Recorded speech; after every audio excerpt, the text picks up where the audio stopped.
পাইছোঁ আৰু আজি যিহেতু নিৰ্বাচন আগতে এটা ইংগিত দিয়া হৈছে পুনৰবাৰ সুপাৰ ক্লাছ প্লাছলৈ সকলোকে স্বাগতম কৰিলোঁ। কাইলৈ HSLC 2026ৰ ৰিজাল্ট ঘোষণা কৰিব নে নাই এই সন্দৰ্ভত অসমৰ শিক্ষামন্ত্ৰী ৰণোজ পেগুৱে কি ক'লে আমি সকলোবোৰ সবিশেষ চাম আৰু চাম যে কেনেদৰে ৰিজাল্টসমূহ চেক কৰিলে ভাল হ'ব, কাৰণ সেই সময়ত বহুতো ছাত্ৰ ছাত্ৰীয়ে একেলগে ৰিজাল্টসমূহ চেক কৰিবলৈ আগবাঢ়িব, ৱেবছাইটত ক্ৰেছ আহিব পাৰে। তোমালোকে যিটো সেৱাৰ অফিচিয়েল যি ৱেবছাইট আছে তাতো তোমালোকে ৰিজাল্ট চাব পাৰিবা, কিন্তু তাত সকলোৱে ছাত্ৰ ছাত্ৰীসকলে যেতিয়া একেলগে চাব চেষ্টা কৰিব সেই সময়ত ৱেবছাইট ক্ৰেছ হোৱাৰ সম্ভাৱনা থাকে।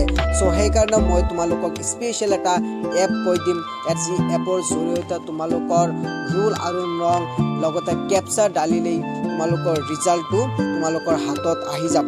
চ' সেইকাৰণে তোমালোকে এই ভিডিঅ'টো প্ৰথমৰ পৰা অন্তিমলৈ চাবা। পৰীক্ষাৰ ফলাফল ইতিমধ্যে ৰেডি হৈছে বুলি মই গম পাইছোঁ আৰু আজি যিহেতু নিৰ্বাচন আগতে এটা ইংগিত দিয়া হৈছিলে যে নিৰ্বাচনৰ পিছদিনাখনে ফলাফল ঘোষণা কৰা হ'ব। ফলাফল ভাল হ'ব বুলি আশা কৰিছোঁ। সকলোকে আগতীয়াকৈ শুভেচ্ছা জনাইছোঁ। কাইলৈ ফলাফল হয়তো ঘোষণা হ'ব।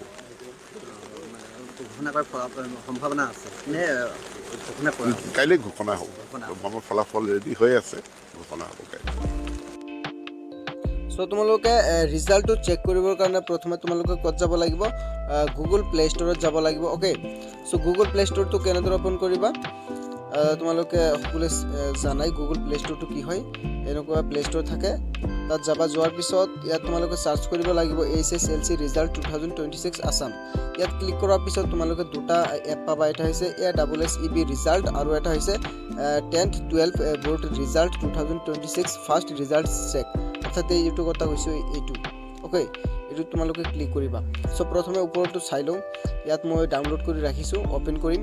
অ'পেন কৰাৰ পিছত তোমালোকে এনেকুৱা এটা ইণ্টাৰফেচ পাবা। There are two options available here, current year result, যিটো তোমালোকে বৰ্তমান তোমালোকে ৰিজাল্ট চেক কৰিবা এইটো কাৰণে ওপৰতো, আৰু প্ৰিভিয়াছ ইয়াৰ। অ'কে, চ' প্ৰিভিয়াছটো তোমালোকে চাব পাৰা যে কেনেকুৱা ধৰণৰ মানে ইণ্টাৰফেচটো আহে। ইয়াত ক্লিক কৰাৰ পিছত প্ৰিভিয়াছত গ'লোঁ আমি। যোৱাৰ পিছত এনেকুৱা ধৰণৰ ইণ্টাৰফেচ আমি পাম যে চিলেক্ট এক্সাম ইয়াৰ।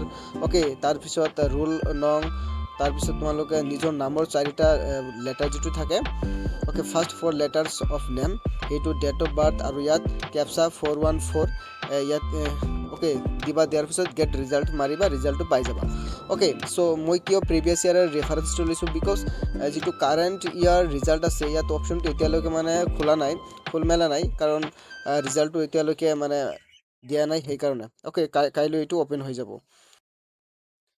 চ' ছাত্ৰ ছাত্ৰীসকল, যদি ভিডিঅ'টো চাই ভাল লাগি থাকে তেন্তে চেনেলটো ছাবস্ক্ৰাইব কৰিবলৈ নাপাহৰিব to getting this type of informative video' and study materials. Bye by.